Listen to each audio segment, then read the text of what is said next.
Hello, everyone, and welcome back to Soft Stories.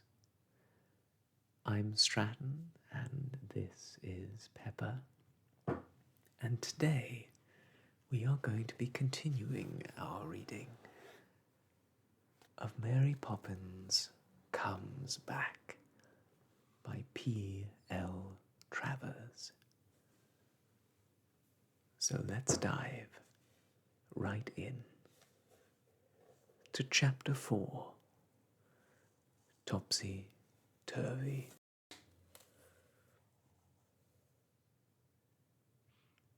"Keep close to me, please," said Mary Poppins, stepping out of the bus and putting up her umbrella, for it was raining heavily. Jane and Michael scrambled out after her. "If I keep close to you, the drips from your umbrella run down my neck," complained Michael. "Don't blame me, then, if you get lost and have to ask a policeman," snapped Mary Poppins as she neatly avoided a puddle. She paused outside the chemist's shop at the corner so that she could see herself reflected in the 3 gigantic bottles in the window. She could see a green Mary Poppins, a blue Mary Poppins, and a red Mary Poppins, all at once. And each one of them was carrying a brand new leather handbag with brass knobs on it. Mary Poppins looked at herself in the 3 bottles and smiled a pleased and satisfied smile. She spent some minutes changing the handbag from her right hand to her left, trying it in every possible position to see how it looked best. Then she decided that, after all, it was most effective when tucked under her arm, so she left it there.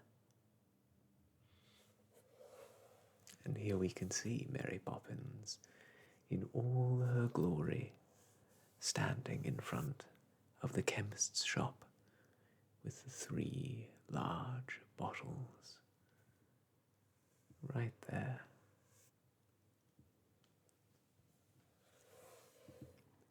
Jane and Michael stood beside her, not daring to say anything, but glancing across at each other and sighing inside themselves. And from 2 points on her parrot-handled umbrella, the rain trickled uncomfortably down the back of their necks. "Now then, don't keep me waiting," said Mary Poppins crossly, turning away from the green, blue, and red reflections of herself. Jane and Michael exchanged glances. Jane signalled to Michael to keep quiet.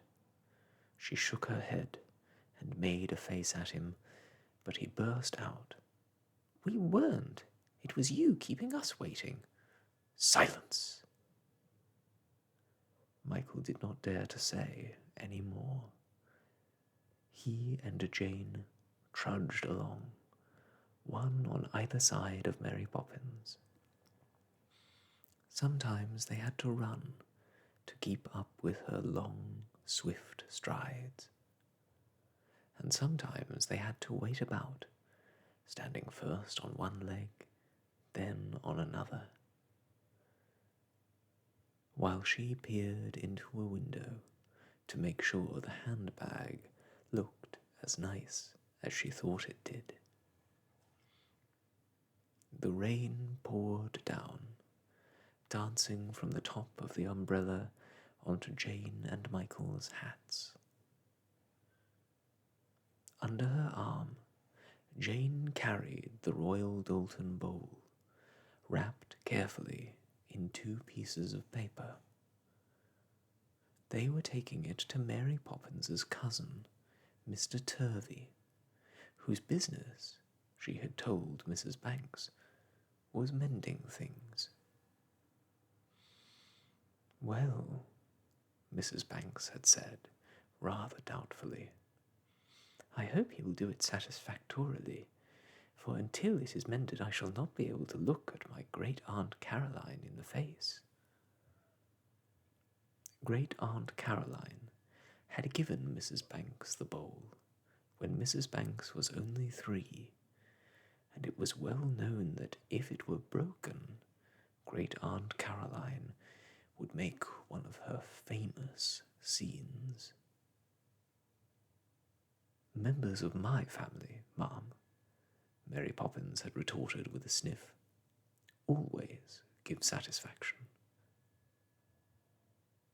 And she had a look so fierce that Mrs. Banks felt quite uncomfortable and had to sit down and ring for a cup of tea.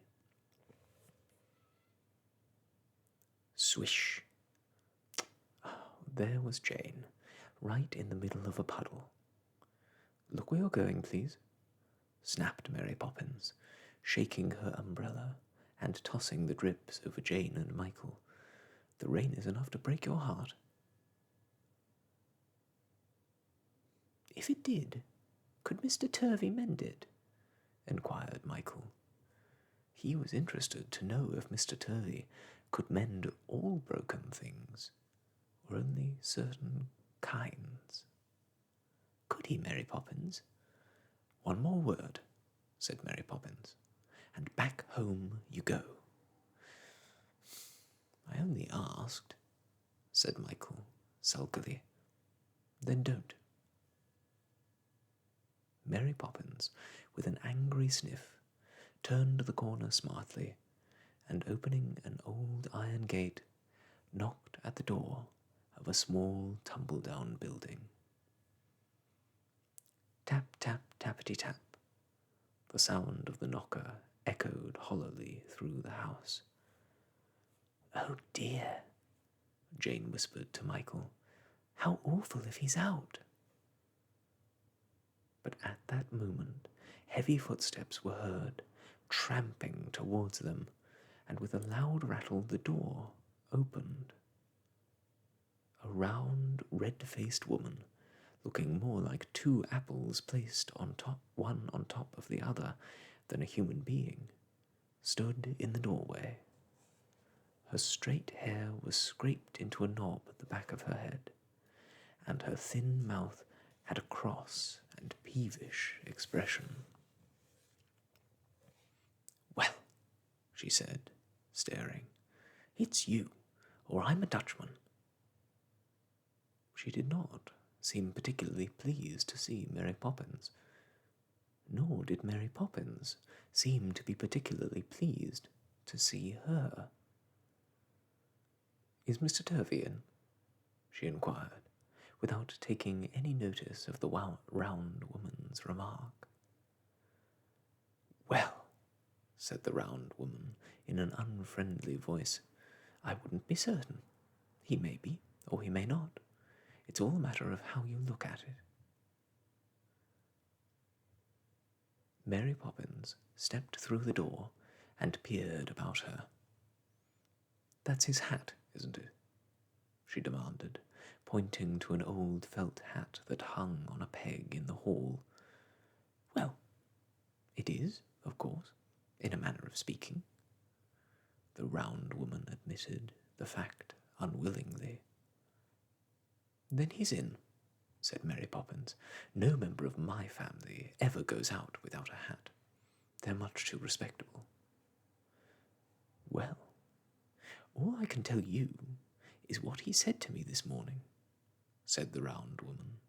"Miss Tartlet," he said, "I may be in this afternoon, and I may not. It's quite impossible to tell. That's what he said. But you better go up and see for yourself. I'm not a mountaineer."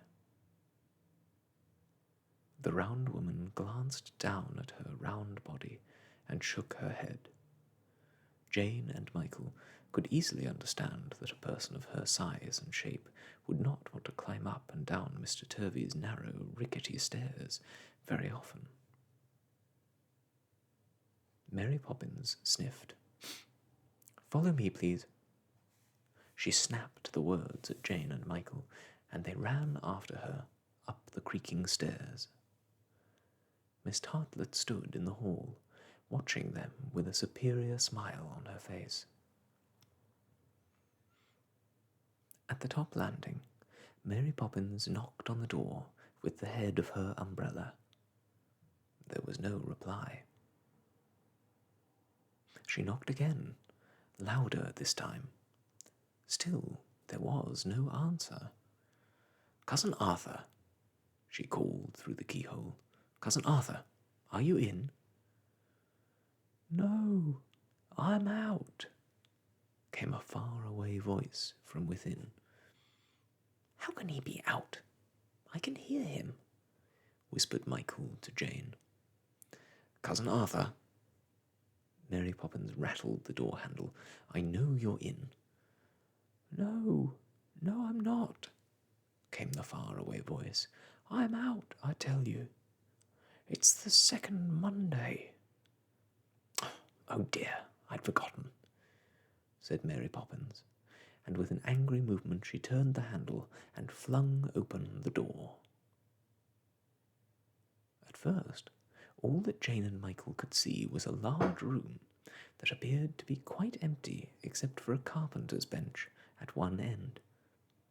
Piled upon this was a curious collection of articles: china dogs with no noses, wooden horses that had lost their tails, chipped plates, broken dolls, knives without handles, stools with only 2 legs, everything in the world, it seemed, that could possibly want mending.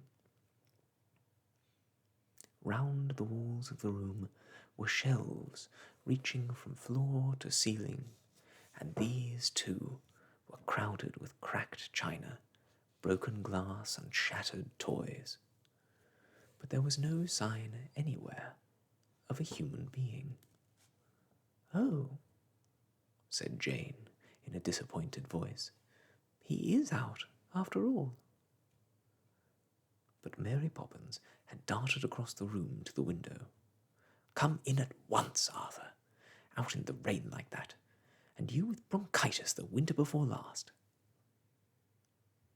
And to their amazement, Jane and Michael saw her grasp a long leg that hung across the windowsill, and pull in from the outer air a tall, thin, sad-looking man with a long, drooping moustache. "You ought to be ashamed of yourself," said Mary Poppins crossly, keeping a firm hold of Mr. Turvy with one hand while she shut the window with the other. "We've brought you some important work to do, and here you are, behaving like this." "Well, I can't help it," said Mr. Turvy apologetically, mopping his sad eyes with a large handkerchief. "I told you it was the second Monday." "What does that mean?" asked Michael, staring at Mr. Turvy with interest. "Ah," said Mr. Turvy, turning to him and shaking him limply by the hand. "It's kind of you to inquire. Very kind. I do appreciate it, really." He paused to wipe his eyes again. "You see, it's this way. On the second Monday of the month, everything goes wrong with me." "What kind of things?" asked Jane, feeling very sorry for Mr. Turvy, but also very curious. "Well, take today," said Mr. Turvy. "This happens to be the second Monday of the month, and because I want to be in, having so much work to do, I'm automatically out. And if I want to be out, sure enough, I'd be in." "I see," said Jane, though she found it really very difficult to understand. "So that's why—" Yes, Mr. Turvey nodded. I heard you coming up the stairs, and I did so long to be in.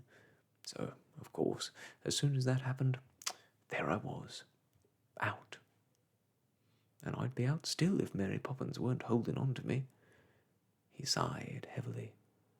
Of course, it's not like this all the time. Only between the hours of 3 and 6. But even then it can be very awkward. I'm sure it can, said Jane sympathetically. It's not as if it was only in and out, Mr. Turvey went on miserably.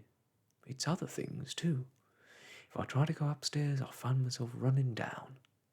I have only to turn to the right, and I find myself going to the left. And I never set off for the west without immediately finding myself in the east. Mr. Turvey blew his nose.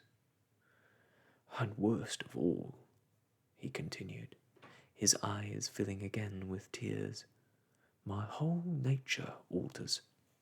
To look at me now, you'd hardly believe I was really a happy and satisfied sort of person, would you? And, indeed, Mr. Turvey looked so melancholy and distressed that it seemed quite impossible he could ever have been cheerful and contented. But why? Why? Demanded Michael, staring up at him. Mr. Turvey shook his head sadly. Ah, he said solemnly, I should have been a girl. Jane and Michael stared at him and then at each other. What could he mean?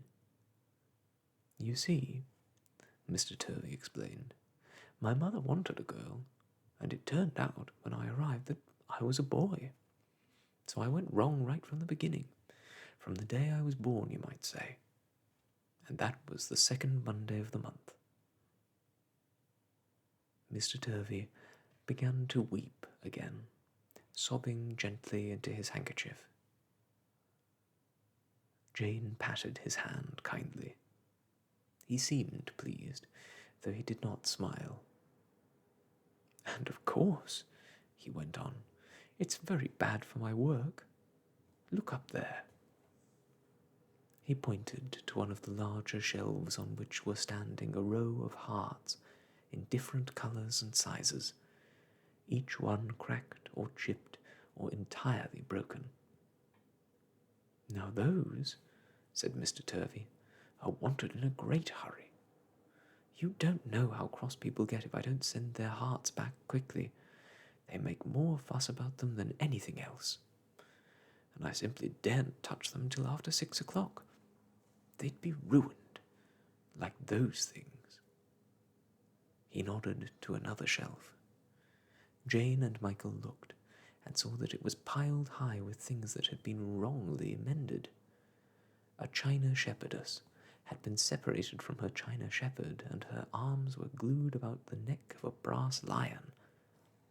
A toy sailor, whom somebody had wrenched from his boat, was firmly stuck to a willow-pattern plate. And in the boat, with his trunk curled round the mast and fixed there with sticking plaster, was a grey flannel elephant. Broken saucers were riveted together the wrong way of the pattern, and the leg of a wooden horse was firmly attached to a silver christening mug. You see, said Mr. Turvey hopelessly, with a wave of his hand. Jane and Michael nodded. They felt very, very sorry for Mr. Turvey. Well, never mind that now, Mary Poppins broke in impatiently. What is important is this bowl. We've brought it to be mended. She took the bowl from Jane, and still holding Mr. Turvey with one hand, she undid the string with the other. Said Mr. Turvey. Royal Doulton? A bad crack. Looks as though somebody had thrown something at it. Jane felt herself blushing as he said that. Still, he went on, if it were any other day I could mend it, but today... He hesitated. Nonsense. It's quite simple. You've only to put a rivet here and here and here. Mary Poppins pointed to the crack, and as she did so, she dropped Mr. Turvy's hand. Immediately, he went spinning through the air, turning over and over like a Catherine wheel. "Oh!" cried Mr. Turvy. "Why did you let go? Oh, poor me! I'm off again." "Quick, shut the door!" cried Mary Poppins, and Jane and Michael rushed across the room and closed the door just before Mr. Turvy reached it. He banged against it and bounced away again, turning gracefully, with a very sad look on his face, through the air. Suddenly he stopped, but in a very curious position. Instead of being right side up, he was upside down and standing on his head. "Dear, dear," said Mr. Turvy, giving a fierce kick with his feet. "Oh, dear, dear." But his feet would not go down to the floor. They remained waving gently in the air. "Well," Mr. Turvy remarked in his melancholy voice, "I suppose I should be glad it's no worse. This is certainly better, though not much better, than hanging outside in the rain with nothing to sit on and no overcoat. You see," he looked at Jane and Michael, "I want so much to be right side up, and so, just my luck, I'm upside down. Well, well, never mind. I ought to be used to it by now. I've had 45 years of it. Give me the bowl." Michael ran and took the bowl from Mary Poppins and put it on the floor by Mr. Turvy's head. And as he did so, he felt a curious thing happening to him. The floor seemed to be pushing his feet away from it and tilting them into the air. "Oh, oh," he cried, "I feel so funny. Something most extraordinary is happening to me." For by now, he too was turning Catherine wheels through the air and flying up and down the room until he landed, head first, on the floor, beside Mr. Turvy. "Strike me pink," said Mr. Turvy, in a surprised voice, looking at Michael out of the corner of his eye. "I never knew it was catching. You too. Well, of all the... Hi, hi, I say! Steady there! You'll knock the goods off the shelves if you're not careful, and I shall be charged for breakages. What are you doing?" He was now addressing Jane, whose feet had suddenly swept off the carpet and were turning above her head in the giddiest manner. Over and over she went, first her head and then her feet in the air, until at last she came down on the other side of Mr. Turvy and found herself standing on her head. "You know," said Mr. Turvy, staring at her solemnly, "this is all very odd. I never knew it happened to anyone else before. Upon my word, I never did. I do hope you don't mind." Jane laughed, turning her head towards him and waving her legs in the air. "Not a bit, thank you. I've always wanted to stand on my head, and I've never been able to do it before. It's very comfortable." Said Mr. Turvy, dolefully. "I'm glad somebody likes it. I can't say I feel like that." "I do," said Michael. "I wish I could stay like this all my life. Everything looks so nice and different." And indeed, everything was different. From their strange position on the floor, Jane and Michael could see that the articles on the carpenter's bench were all upside down. China dogs, broken dolls, wooden stools, all standing on their heads. "Look," whispered Jane to Michael. He turned his head as much as he could, and there, creeping out of a hole in the wainscoting, came a small mouse. It skipped head over heels into the middle of the room, and turning upside down, balanced daintily on its nose in front of them. They watched it for a moment, very surprised. Then Michael suddenly said, "Jane, look out the window." She turned her head carefully, for it was rather difficult, and saw to her astonishment that everything outside the room, as well as everything in it, was different. Out in the street the houses were standing on their heads, their chimneys on the pavement, and their doorsteps in the air, and out of the doorsteps came little curls of smoke. In the distance, a church had turned turtle, and was balancing rather top-heavily on the point of its steeple. And the rain, which had always seemed to them to come down from the sky, was pouring up from the earth in a steady, soaking shower. "Oh," said Jane, "how beautifully strange it all is. It's like being in another world. I'm so glad we came today."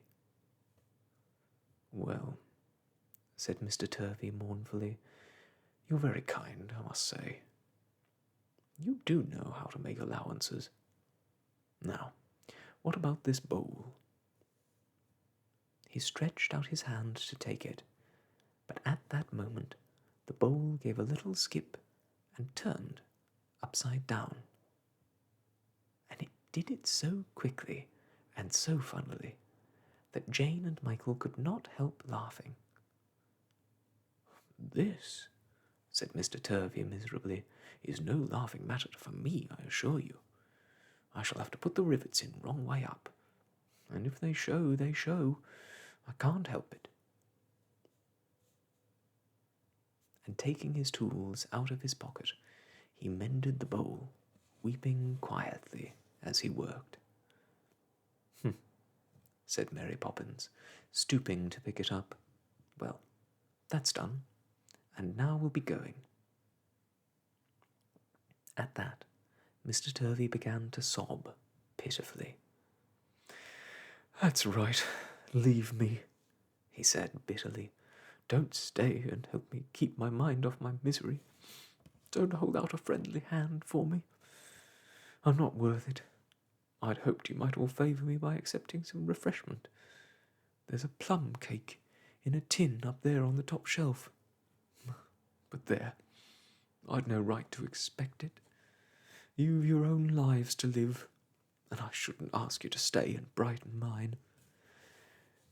This isn't my lucky day."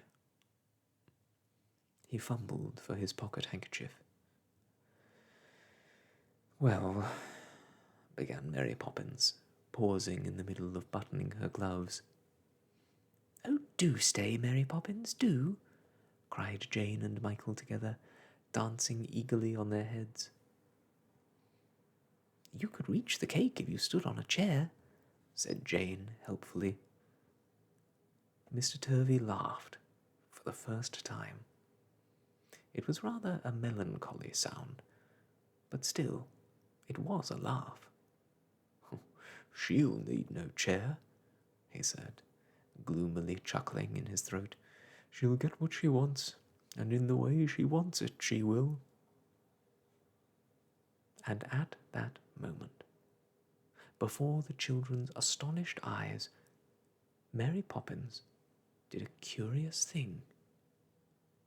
She raised herself stiffly on her toes and balanced there for a moment.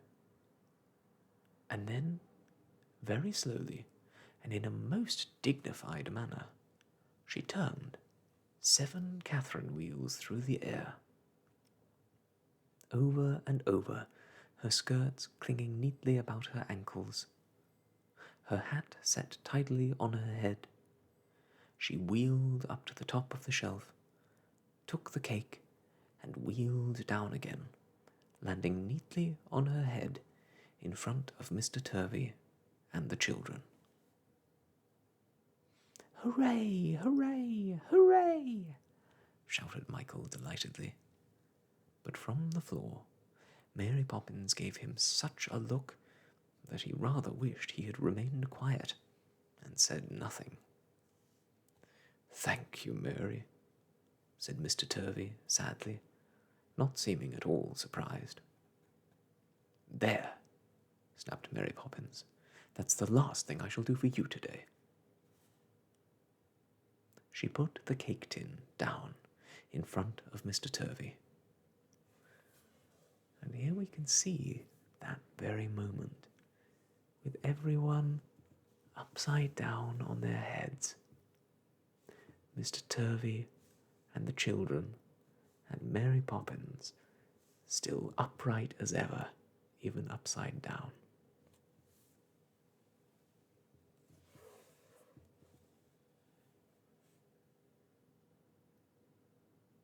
Immediately, with a little wobbly roll, it turned upside down, and each time Mr. Turvy turned it right side up, it turned over again.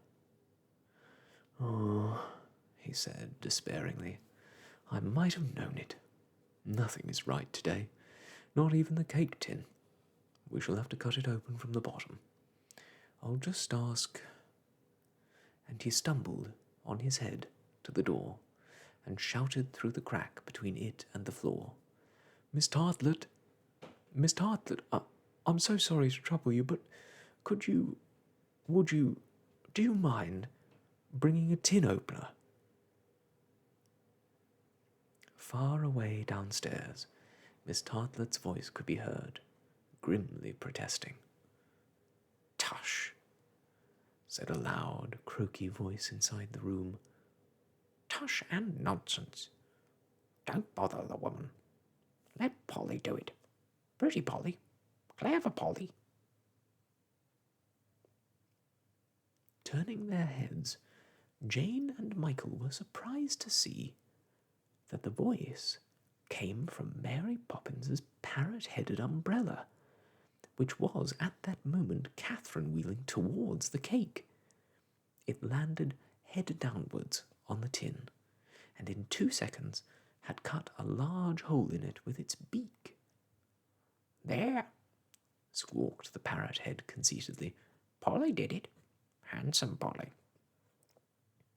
And a happy, self-satisfied smile spread over its beak as it settled head downwards on the floor beside Mary Poppins. "Well, that's very kind,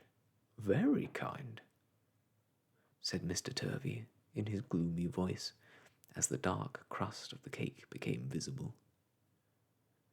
He took a knife out of his pocket and cut a slice. He started violently and peered at the cake more closely. Then he looked reproachfully at Mary Poppins. "This is your doing, Mary. Don't deny it. That cake, when the tin was last open, was a plum cake, and now—" "Sponge is much more digestible," said Mary Poppins primly. "Eat slowly, please. You're not starving savages." She snapped, passing a small slice each to Jane and Michael. "That's all very well," grumbled Mr. Turvy bitterly, eating his slice in 2 bites, "but I do like a plum or 2, I must admit. Oh, well, this is not my lucky day." He broke off as somebody rapped loudly on the door. "Come in," called Mr. Turvy. Miss Tartlet, looking, if anything, rounder than ever, and panting from her climb up the stairs, burst into the room. "The tin opener, Mr. Turvy," she began grimly. Then she paused and stared.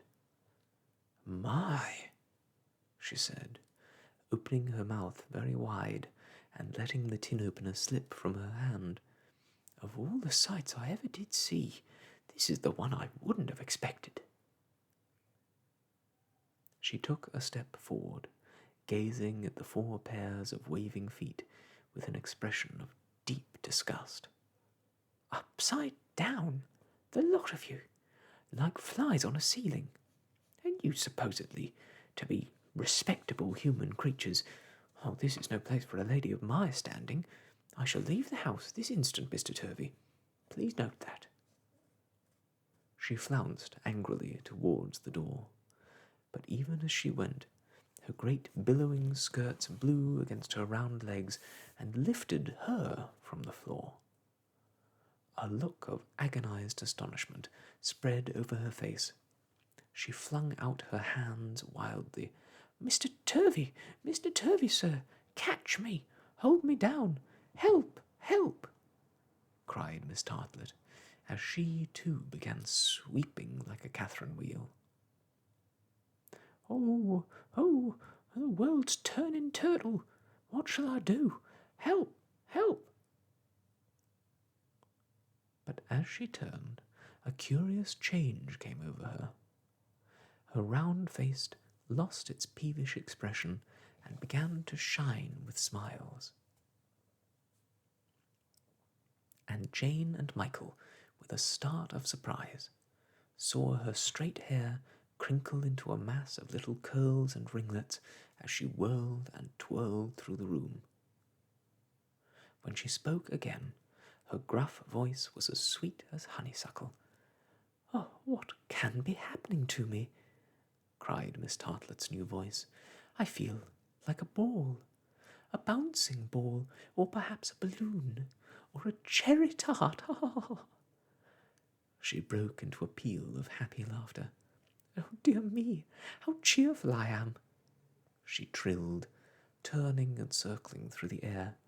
I never enjoyed my life before, but now I feel I shall never stop. Oh, it's the loveliest sensation. I shall write home to my sister about it, and to my cousins and uncles and aunts. I shall tell them that the only proper way to live is upside down, upside down, upside down. And, chanting happily, Miss Tartlet went whirling round and round. Jane and Michael watched her with delight, and Mr. Turvy watched her with surprise, for he had never known Miss Tartlet to be anything but peevish and unfriendly. Very odd, said Mr. Turvy to himself, shaking his head as he stood on it. Another knock sounded at the door. Anyone here named Turvy? Inquired a voice, and the postman appeared in the doorway, holding a letter. He stood staring at the sight that met his eyes. Holy smoke, he remarked, pushing his cap to the back of his head. I must have come to the wrong place. I'm looking for a decent, quiet gentleman called Turvy. I got a letter for him. Besides, I promised my wife I'd be home early, and I've broken my word, and I thought... Huh, said Mr. Turvy from the floor. A broken promise is one of those things I can't mend. Not my line. Sorry. The postman stared down at him. Am I dreaming, or am I not? He muttered. It seems to me I've got into a whirling, twirling, skirling company of lunatics. Give me the letter, dear postman. Give the letter to Topsy-Tartlet, and turn upside down with me. Mr. Turvy, you see, is engaged. Miss Tartlet, wheeling towards the postman, took his hand in hers, and as she touched him, his feet slithered off the floor into the air. Then away they went, the postman and Miss Tartlet, hand in hand and over like a pair of bouncing balls. How lovely it is, cried Miss Tartlet happily. Oh, postman dear, we're seeing life for the first time, and such a pleasant view of it. Over we go. Isn't it wonderful? Yes, shouted Jane and Michael as they joined the wheeling dance of the postman and Miss Tartlet. And presently Mr. Turvy too joined in, awkwardly turning and tossing through the air. Mary Poppins and her umbrella followed, going over and over, evenly and neatly. and with the utmost dignity. There they all were, spinning and wheeling, with the world going up and down outside, and the happy cries of Miss Tartlet echoing through the room. "The whole of the town is upside down," she sang, bouncing and bounding. And up on the shelves the cracked and broken hearts twirled and spun like tops. The shepherdess and her lion waltzed gratefully together. The grey flannel elephant stood on his trunk in the boat and kicked his feet in the air, and the toy sailor danced a hornpipe, not on his feet, but his head, which bobbed about the willow pattern plate very gracefully. "How happy I am!" cried Jane, as she careered across the room. "How happy I am!" cried Michael, turning somersaults in the air. Mr. Turvy mopped his eyes with his handkerchief as he bounced off the window pane. Mary Poppins and her umbrella said nothing, but just sailed calmly around, head downwards. "How happy we all are!" cried Miss Tartlet. But the postman had now found his tongue, and he did not agree with her. "Here," he shouted, turning again. "Help! Help! Where am I? Who am I? What am I? I don't know at all. Oh, I'm lost. Oh, help!" But nobody helped him, and firmly held in Miss Tartlet's grasp, he was whirled on. "Always lived a quiet life, I have," he moaned. "Behaved like a decent citizen, too. Oh, what'll my wife say? And how will I get home? Help! Fire! Thieves!" And making a great effort, he wrenched his hand violently from Miss Tartlet's. He dropped the letter into the cake tin and went wheeling out of the door and down the stairs, head over heels, crying loudly, "I'll have the law on them. I'll call the police. I'll speak to the Postmaster General." His voice died away as he went bounding further down the stairs. Ping, ping, ping, ping, ping, ping. The clock outside in the square sounded 6. And at that same moment, Jane and Michael's feet came down to the floor with a thud, and they stood up, feeling rather giddy. Mary Poppins gracefully turned right side up, looking as smart and tidy as a figure in a shop window. The umbrella wheeled over and stood on its point. Mr. Turvy, with a great tossing of legs, scrambled to his feet. The hearts on the shelf stood still and steady, and no movement came from the shepherdess or the lion or the grey flannel elephant or the toy sailor. To look at them, you would have never guessed that a moment before they had all been dancing on their heads. Only Miss Tartlet went whirling on, round and round the room, feet overhead, laughing happily and singing her song. "The whole of the town is upside down, upside down, upside down," she chanted joyfully. "Miss Tartlet, Miss Tartlet," cried Mr. Turvy, running towards her, a strange light in his eyes. He took her arm as she wheeled past and held it tightly until she stood up on her feet beside him. "What did you say your name was?" said Mr. Turvy, panting with excitement. Miss Tartlet actually blushed. She looked at him shyly. "Why, Tartlet, sir. Topsy-Tartlet."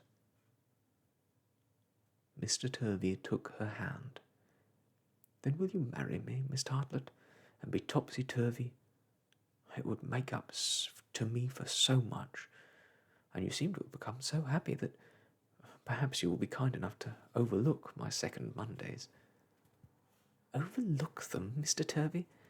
Why, they shall be my greatest treats," said Miss Tartlet. "I have seen the point of view of the world upside down today, and have got a new point of view myself. I assure you, I shall look forward to the second Mondays all the month." She laughed shyly, and gave Mr. Turvy her other hand. And Mr. Turvy, Jane and Michael were glad to see, laughed too. "It's after 6 o'clock, so I suppose he can be himself again," whispered Michael to Jane. Jane did not answer. She was watching the mouse.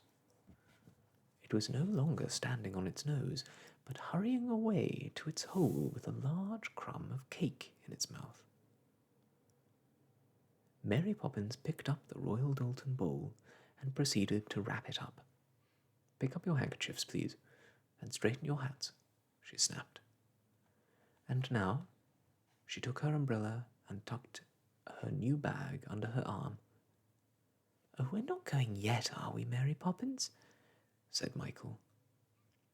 "If you are in the habit of staying out all night, I am not," she remarked, pushing him towards the door.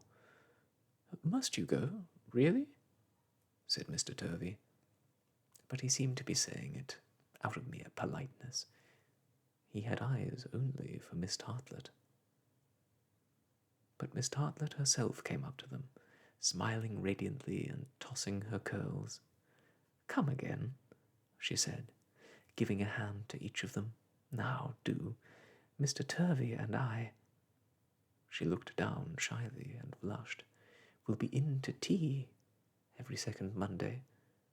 Won't we, Arthur?" Well," said Mr. Turvy, "we'll be in if we're not out. I'm sure of that." And he laughed, and Jane and Michael laughed, and he and Miss Tartlet stood at the top of the stairs, waving good-bye to Mary Poppins and the children, Miss Tartlet blushing happily, and Mr. Turvy holding Miss Tartlet's hand and looking very proud and pompous. "I didn't know it was as easy as that," said Michael to Jane, as they splashed through the rain under Mary Poppins' umbrella. "What was?" "Standing on my head. I shall practice it when I get home." "I wish we could have second Mondays," said Jane dreamily. "Get in, please," said Mary Poppins, shutting her umbrella and pushing the children up the winding stairs of the bus. They sat together in the seat behind her, talking quietly about all that had happened that afternoon. Mary Poppins turned and glared at them. "It is rude to whisper," she said fiercely, "and sit up straight. You're not flour bags." They were quiet for a few minutes. Mary Poppins, half turning in her seat, watched them with angry eyes. "What a funny family you've got," Michael remarked to her, trying to make conversation. Her head went up with a jerk. "Funny? What do you mean, pray? Funny?" "Well, odd. Mr. Turvy turning Catherine wheels and standing on his head." Mary Poppins stared at him as though she could not believe her ears. "Did I understand you to say," she began, speaking her words as though she were biting them, "that my cousin turned a Catherine wheel and stood on—" "But he did," protested Michael nervously. "We saw him." "On his head, a relation of mine on his head, and turning about like a firework display." Mary Poppins seemed hardly able to repeat the dreadful statement. She glared at Michael. "Now this," she began, and he shrank back in terror from her wild, darting eyes. "This is the last straw. First you are impudent to me, and then you insult my relations.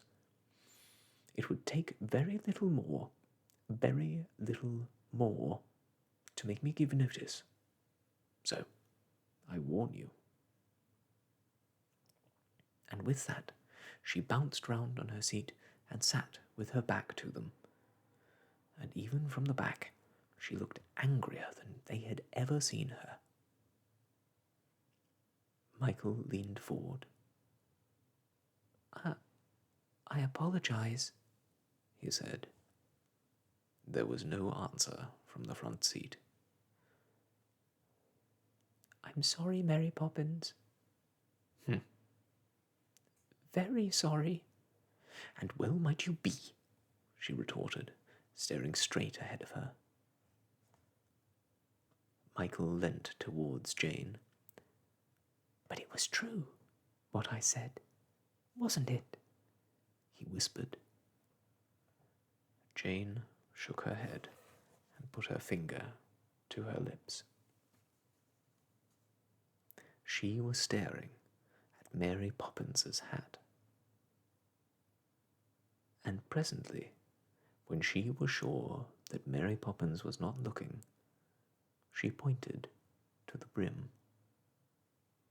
There, gleaming on the black, shiny straw, was a scattering of crumbs, yellow crumbs, from a sponge cake, the kind of thing you would expect to find on the hat of a person who had stood on her head to have tea. Michael gazed at the crumbs for a moment. Then he turned and nodded understandingly to Jane. They sat there, jogging up and down as the bus rumbled homewards. Mary Poppins's back, erect and angry, was like a silent warning. They dared not speak to her. But every time the bus turned a corner, they saw the crumbs turning Catherine wheels on the shining brim of her hat.